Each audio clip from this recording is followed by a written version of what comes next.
When she saw her son's face, she fell unconscious, unable to bear looking at him. With her son's face etched into the memory, she now wants him to visit her once, in her dream. "I want to sleep just to see him," she said. "Just once." A day before, 14-year-old Faisal Gulzar was trying to dodge the incoming bullets that pierced the concrete wall of a storeroom surrounded by the apple trees with sprouted buds in the Shopian district of South Kashmir, when his father was at a police station looking for his whereabouts. The government forces had laid a cordon and search operation in the orchards of Rebanband Pawa village on 10 April to hunt militants. After searches, the gunfight broke out. The government forces extended an offer to surrender. Faisal, trapped with 2 other men, denied. On that spring evening, Faisal asked one of his fellow militants for the cell phone to dial home, one last time. His mother, Dilshada Gulzar, picked on the other side. "I told him that he had 4 sisters to look after, and he was young. I asked him to come out," she recalled telling him. "He didn't listen to me, and he said that he couldn't surrender now." Perpetual longing. 6 days before this call, Faisal stood in front of Dilshada, clad in a new grape heron, a traditional loose cloak, outside the narrow lane of his home. The mother-son waited for rains to stop so they could finish tilling the orchards before the season would end. "We will go after having lunch," she had told him. "I'll wait for you." She kept her word. He didn't. Though he was late, Dilshada still served him a plate, hoping for an eventual return. The clock had touched 4 p.m. and Faisal's phone was now switched off. Dilshada stepped out in the rain, stood on the street to keep an eye towards the mosque. "I thought he might have gone to offer prayers like every day," she recalled. "Everyone went to the mosque, only he didn't."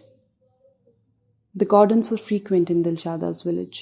When a search operation started that day, the family thought Faisal might have been picked up.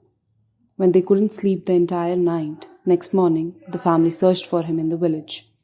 Nothing. Then they marched towards the Zainpura police station to file a missing complaint. "He was my only son. Everything was for him," she said. "What could have we done? I was only crying. He was pampered, my beloved." Until a day before he left home, Faisal was just a 10th standard student at the National Innovations Public School in his village when the Jammu and Kashmir administration issued the orders for the closure of the schools, citing the surge in COVID-19 cases. His father dealt in used cars while he helped his mother in orchards. But now the family's search for 6 days had ended when Faisal was trapped in the gunfight. Dilshada had never thought he would ever join the militancy.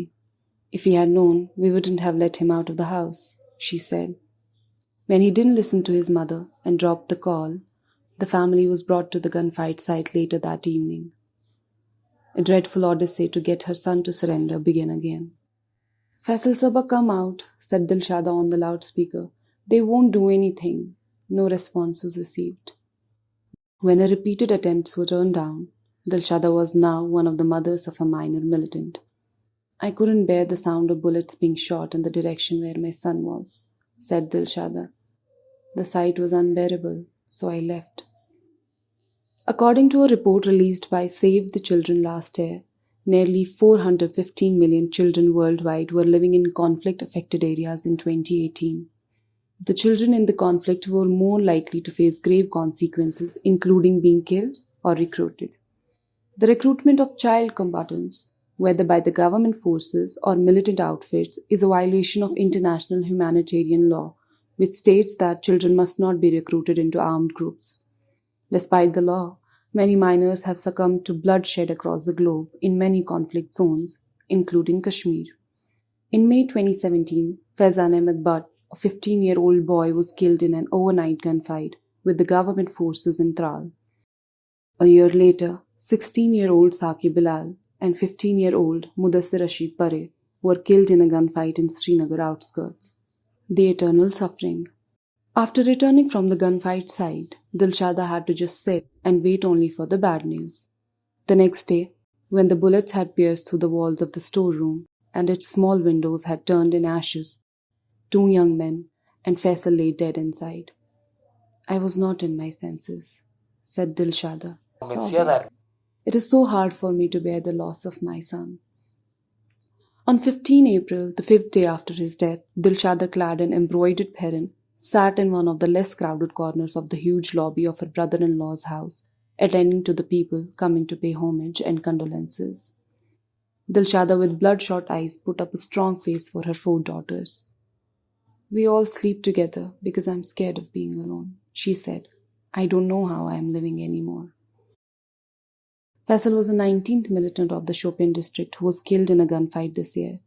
As per the police statement, after the twin gunfights of South Kashmir ended in April, 36 militants were killed in different gunfights so far this year. At least 4 residential houses and a masjid suffered damages in these gunfights. But for Dilshada, her world is burning just like her heart. For once, she wants to leave the house and run away. "How do we forget all this?" she asked. "It's like eternal pain for parents. It doesn't end." Since April 2020, the state has refused to hand over the bodies of those killed in gunfights, citing COVID-19. Instead, they are buried in desolate graveyards in central and north Kashmir.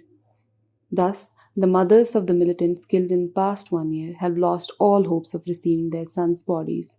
Dilshada is one such mother, sunken in eternal grief.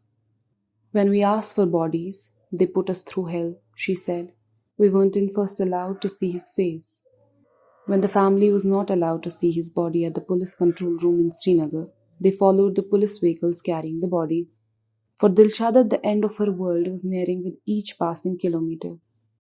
The 90 kilometers long journey to the graveyard in Vadabala Rajwar area of Handwara in North Kashmir felt as if it would never end. At the graveyard, she removed a black cloth to see her son. He was naked. His grey heron in which she had last seen him was nowhere to be seen. Dilshada couldn't bear looking at his face.